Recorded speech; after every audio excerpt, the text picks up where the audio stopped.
আম্মু, আম্মু, আজকে কি রান্না হয়েছে খেতে দাও তো। আজকে আলু ভর্তা, ডাল না হয় ডিম ভাজি রান্না হয়েছে।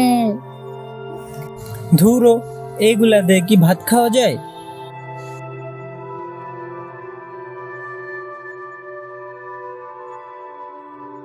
কি কি অবস্থা ভাইয়া, দুপুরে ভাত খেয়েছো? হ্যাঁ, হ্যাঁ, বাসায় যাচ্ছ না কেন? বেলা তো অনেক হলো, যাও গিয়ে খাবার দাবার খাও। বাসায় গিয়া করবো কি? কাজ কাম নাই, এক সপ্তাহ ধরে হইলে কোনো কাজ কাম করতে পারি না।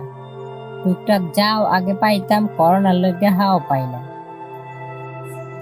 আহ, আমি কতই না অকৃতজ্ঞ। একদিন তরকারি ভালো না হলে খাবার খেতেই বসি না, কোনো শুকরিয়া আদায় করি না।